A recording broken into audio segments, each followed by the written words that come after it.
Well, when you will come to the Kunsthaus, you will see you won't see any labels, any text, anything in the space, and that's a deliberate choice of wanting the first encounter to be a sensual one before it is an intellectual one. It's first of all an invitation to listen.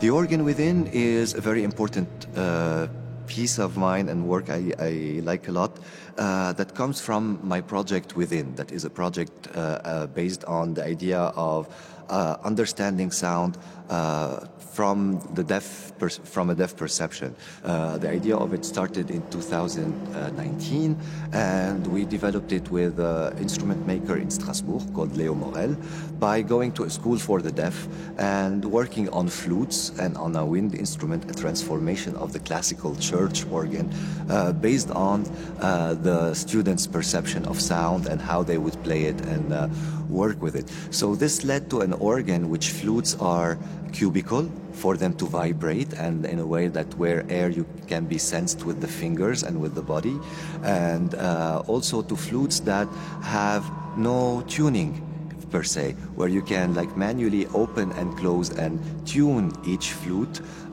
according to your perception and to your own sensation and understanding. So it is very different from a church organ in that sense, but it's also an instrument that works both in an acoustic and an electronic way, in the sense that all these flutes, it's actually is a collection of 7 flutes, are controlled by a computer, and you can play it also as an electronic instrument by kind of regulating the airflow and controlling the airflow of the organ through a computer. And the wind houses are actually transformations of the organ of the flutes. It's actually the first wind house is a reproduction of acoustic experiment a great person called Johannes Goebel did in the 1980s.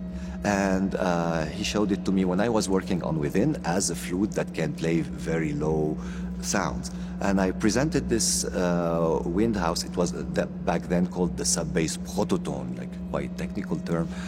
We presented it in Bergen in 2016, but it was all made out of wood. I liked a lot the idea of an instrument you can go into it and play it from inside, but it was very difficult for a performer to see what was happening outside and for other performers to communicate with who's in it. So the idea of redoing it in glass and an homage to Johannes's idea and work. And from there, once I redid it in this material, the Wind House 2 came as the second piece in this family. It's a production specifically made for a cube, and it's the first time I present it here.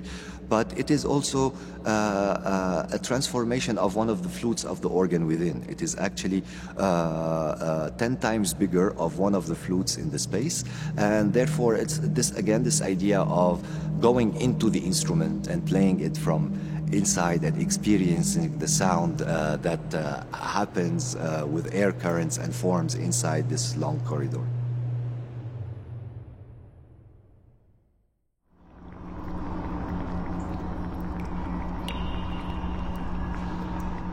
Water's Witness is an exploration, like a journey into capturing the sound of ports in cities that were initially harbors or historically started by being a harbor. So over the years, I've recorded the city, the harbor of Athens, the harbor of Singapore, Abu Dhabi, Porto, Beirut, Istanbul, and lately Sydney. And it's a library of sounds I'm still kind of collecting and gathering through these travels. And the idea of it is that in harbor cities, the harbor was at the heart of the economical growth and the societal growth of these places. But over time and with today's reality, harbors became a highly secured area, or areas that are kind of disconnected from the city and inaccessible to the people of the city. And therefore, the initial idea was to kind of bring back the sounds of the harbor to the city and to its people. And the other intuition behind this journey and itinerary was thinking that from listening to the harbor, we can learn a lot about the present, past, present, and future of these places. Because also in each place we went to around the harbor, we encountered different geographies, different realities of sometimes like falling into an industrial landscape of oil refineries, or sometimes military bases, or sometimes natural reserves. So these environments and these surroundings were also key of this sound recording and exploration. I started first by recording, and after a while I was quite sensitive to materials we were encountering on harbors, or materials in which we found sound and we did not expect to find sound. And for instance, marbles, and we recorded in a temple, in the Demeter temple close to Athens, that had sound in them, or that were kind of capturing the sonorities and the vibration of the space, or metal rails in Abu Dhabi that were also kind of cracking and like making very nice acoustic events on the docks in the sun.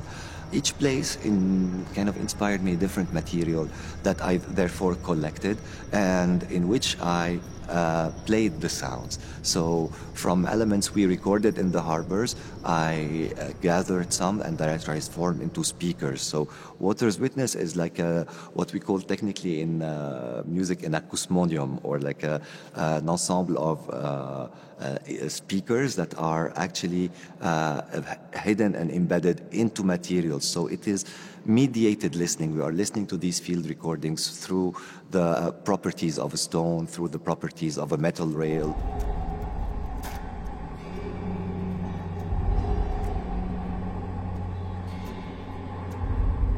So with the rain, like this exploration on Korean drums started, but with Korean drums and Korean music, actually, what I was also sensitive to was the relationship that existed between the nature and the description and of sound and music.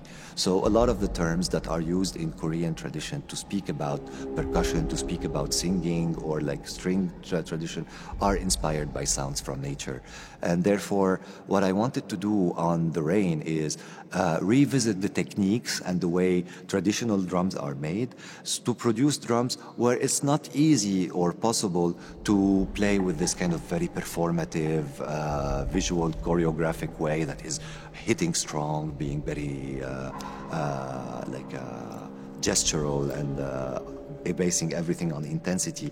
Here the idea, I worked with Mr. So, who's like what they call their national treasure, and a drum maker like of really high level, we enjoyed a lot like twisting the ideas of how can we revisit the body of a drum, the skin of a drum, the sticks of the drum, the ropes, all the elements that make a drum were kind of disassembled and reassembled by using different techniques, different materials. So on The Rain you will see drum skins made out of ceramics, you will see sticks made out of celadon and that are very fragile and with which you cannot hit strong. You will see drums that are water drums, you will see wind drums, and a multiplicity of ideas where the drum is producing sound without it being hit with this intensity or with a stick, but that are producing sound from inside or from like gentle gestures and natural elements triggering them and performing them. So that's The Rain and its approach.